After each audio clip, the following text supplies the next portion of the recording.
क्या आपने कभी सोचा है कि जीवन में सच्ची शांति कहाँ मिलती है? क्या वह प्रशंसा में है या आलोचना में?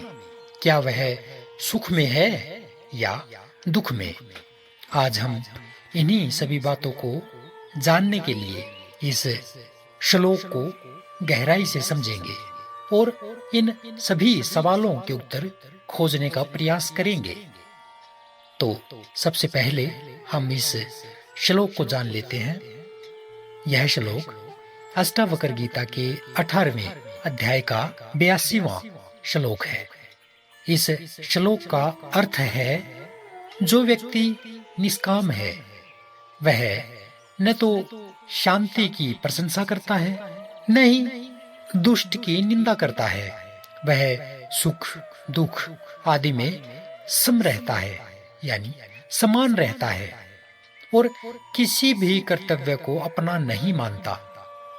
आइए इसे समझने का प्रयास करते हैं एक कहानी के माध्यम से।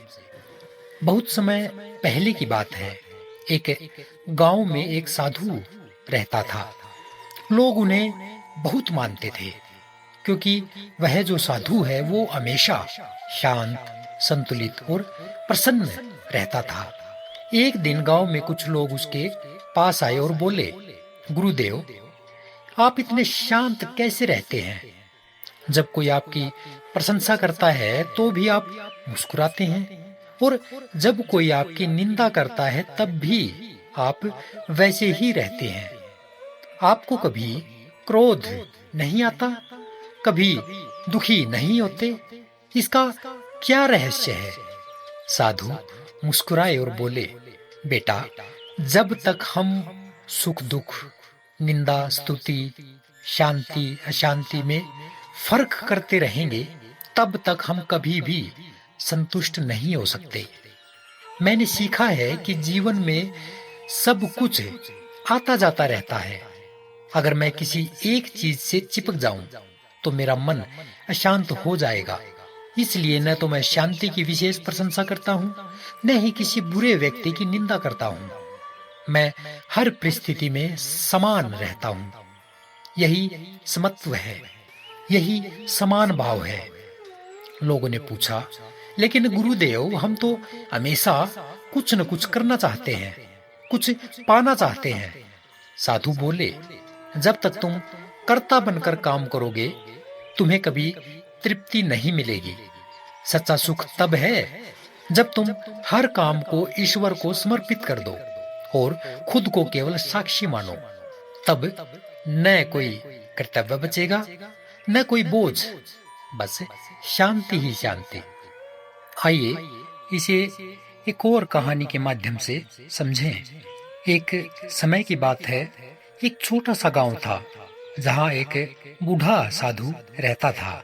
वो शांत, सौम्य और एकदम संतुलित जीवन अपना व्यतीत कर रहा था।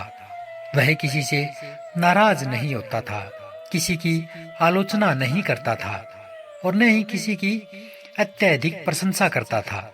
एक दिन गांव में एक उत्सव था। सभी लोग साधु को बुलाने आए, लेकिन साधु ने मना कर दिया। बोले, उत्सव तुम्हारे भीतर हो तो कहीं भी आनंदित रह सकते हो, पर बाहर के रंग रूप तुम्हें सदा बांध लेंगे। निसंदेह ये बात उन गांव वालों को समझ नहीं आई होगी।